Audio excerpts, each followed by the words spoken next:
We did learn how to go out of body, and we immediately worked only on things that were evidential, because that's what physicists do. A physicist models reality. It is a virtual reality. And here was this thing. We were obviously both there together. And that hit me like a ton of bricks. Yeah, we're players, and we're interacting, so we're playing with each other, just like people on the internet, you know? Tom Campbell is a physicist and the author of the My Big Toe trilogy. During more than 30 years, he has explored alternate physical realities and has presented a theory that models our reality in a way everyone can understand. Reality is much bigger than you might think. Does it sound absurd to you? Just listen to this.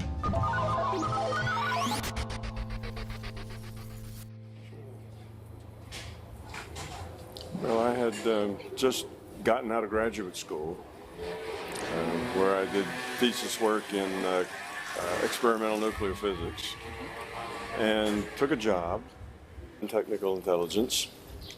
And my boss gave me a book, Journeys Out of the Body, which was written by Robert A. Monroe. So my boss hands me the book and says, Tom, read this. I want to know what you think, because I'm just a fresh physicist, you know, just out of school.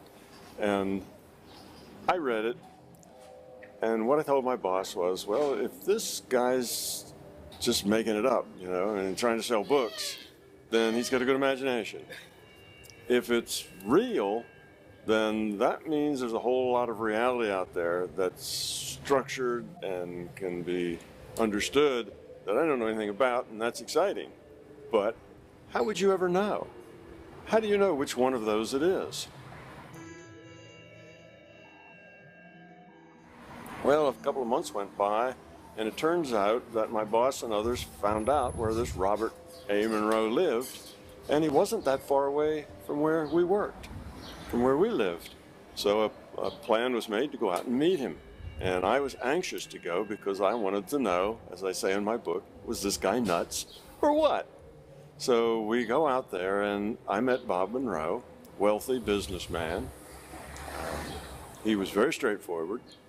His personality was more like an engineer than anything else. He was to the point and very focused, intelligent, and he had had these out-of-body experiences. They scared him half to death. He tried not to have them, but he had them anyway. It wasn't something he wanted to do or tried to do. He was probably more like in his late 40s when it first happened to him. Yes. He didn't write the book until later, but he was probably in his late 40s when this happened, maybe early 50s. And he was very straightforward. He obviously had enough money that he didn't need to sell books.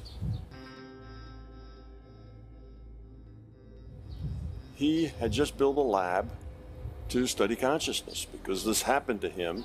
He knew it was real because he had worked with it, he had experimented with it, he had tested it, and he was able to convince himself it was real because he could interact with real things and make a difference, get information that he could check. So personally, to him, there was no question it was real. But he knew it was a hard sell for anybody else to believe, so he wanted to do this lab so that we could understand it and turn it into science. That was his dream, make this so that it's not, what do they call it now? Woo-woo. You know, that wasn't a woo-woo science, but it was real science is what he wanted. So I just happened to be there and being a young scientist, and another fellow that I worked with, he was an electrical engineer. So we volunteered that we would be staff his lab, and we would build equipment for measuring body functions and GSR, EEG, that kind of stuff, if he would teach us what he knew about going out of body. That was our plan, you know. And Dennis Menerick was the guy's name, and he and I talked, and neither one of us was too sure that this was going to be a real thing, you know. So we both kind of talked and said, well, if this turns out to be just, you know, foolishness, then we can always leave. You know, we're not stuck here. So we said, sure, we'll do it. And that started the two of us going out to meet with Bob Monroe, and we would spend a couple of hours building equipment, doing other things, and experiments. And then at the end, after we were done, he'd come up and we'd spend another hour or so with him teaching us how to experience this larger consciousness system. Yes, so he was able to teach us this, and within a year and a half, Dennis and I were accumulating evidence, just as Bob had, that this was real, and he taught us how to go out of body. At least that's the term. Out of body is just a metaphor, but he taught us to do that at will when we wanted to, and we, of course, first needed to do things that we could check, because if you just go out and do something, totally outside of this reality, then there's no way to tell whether that was real or is that your imagination. Yes, basically, we were in booths that were isolated. They were surrounded by sheet metal that was grounded, so there was no electric fields. They were soundproofed, and there were 3 booths in a row, and I was in the first one and Dennis was in the last one, so there was an empty booth between us. There was a microphone hanging from the ceiling just inches away from our lips, and we had GSR, which is galvanic skin response, on our fingers, and that was about all that was in the lab at that time. So we would each go in our chamber that was, like I say, soundproof. We could not hear each other, and we could talk over the microphone, and Bob was in the control room and he could hear both of us, and then he would give us instructions, how to relax, what to do. He taught us to do what he had done, I guess, to end up going out of body. He does have a very, very good voice. And then he would record everything. So he trained us to be able to go out of body and talk about it while we were there. So we could, it's a little difficult to do at first, but once you learn that skill, then you can be in some other reality frame, but still move your mouth and lips and vocal cords and report to him what you're experiencing. Yeah, well, out of body's a misnomer. You don't go out of your body. That's a term that Bob gave to it, and it represents some beliefs that go back, 70, 80 years ago about, the soul being in the body, or what do they call it, an astral body, being in the body and it leaves the body, and it doesn't work like that at all. But that's the term, going out of body. We did learn how to go out of body, and we immediately worked only on things that were evidential, which means basically remote viewing. We'd go places and we'd be given coordinates or some other sort of thing, and then we would say what was there, and then we'd check it to see what was there. We worked some on healing, some on reading numbers written in a blackboard in another room, of course written on the blackboard after we were in the booths. Bob could talk to each of us individually or both of us at once, so we were isolated completely, but Bob could hear us both. Yeah, those recordings still, you can find them on the web, on the internet. They're still there. The old, we were called Explorers, the old Explorer tapes, and they were taken on cheap cassette tapes. This is Robert Monroe speaking. The following is made up of material taken directly from the voice tracks of Explorer sessions held here at our research facility. We offer them without our evaluation or comment, so that you can learn from them as we did, and form your own interpretation or analysis of what took place.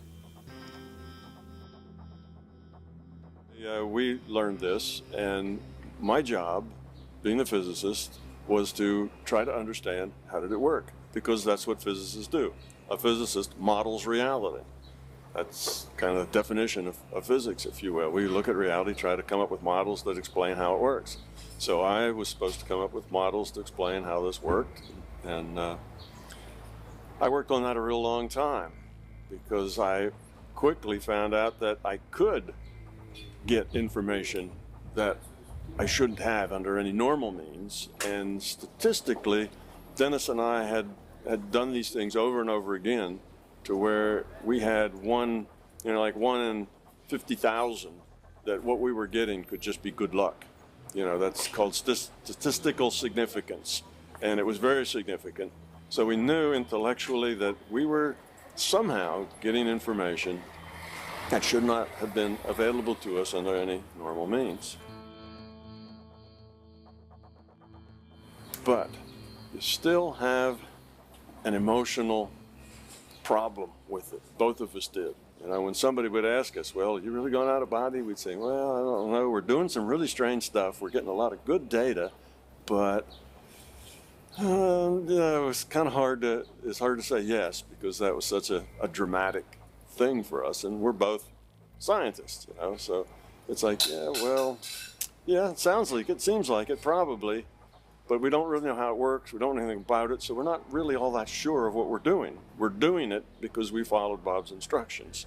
But exactly how we were doing it or what was going on, we really didn't know yet, so we weren't all that comfortable.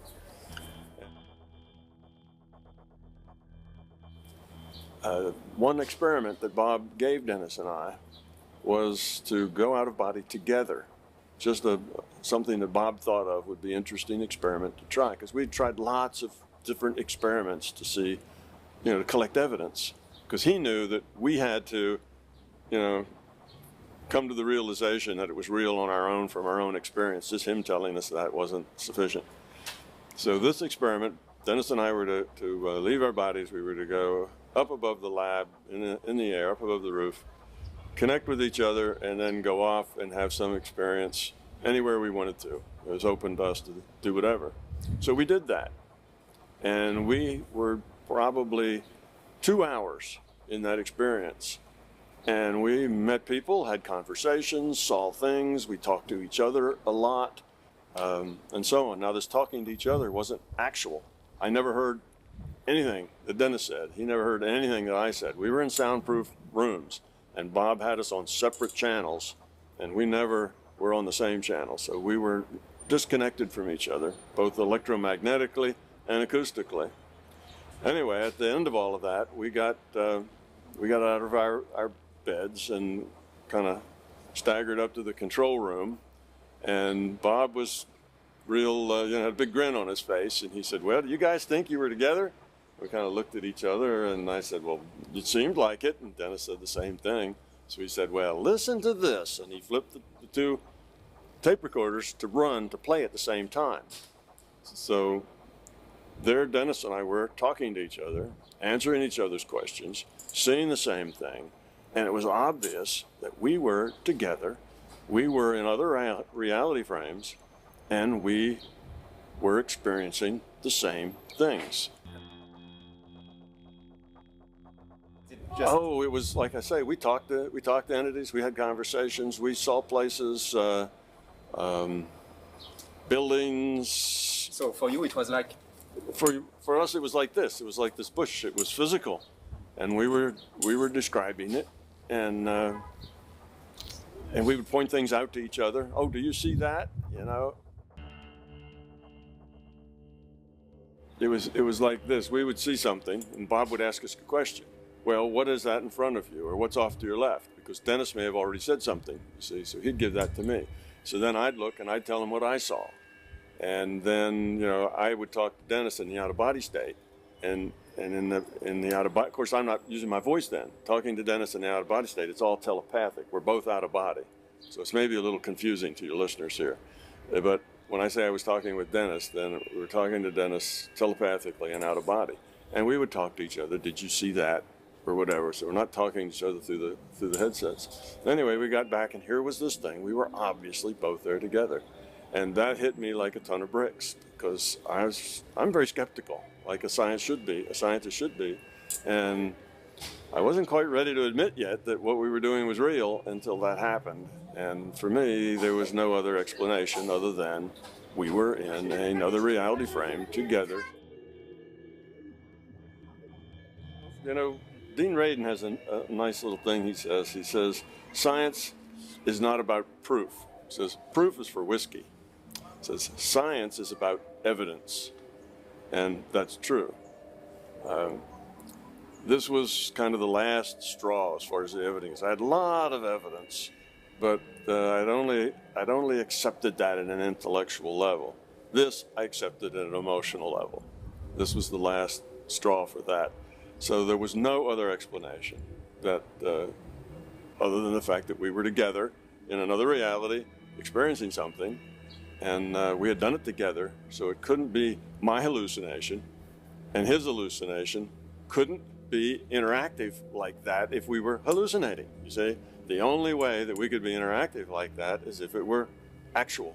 We were there, having the experience. Otherwise, you could say, well, it was your imagination. Well, we can't have each of our imaginations interacting with each other. See the point? There's no way out of that. There's no, it was a hallucination, it was your imagination, etc. In this one, because that couldn't happen and still have this interaction. So that's why I was kind of trapped emotionally to say, yes, this is real. And that was a major thing for me.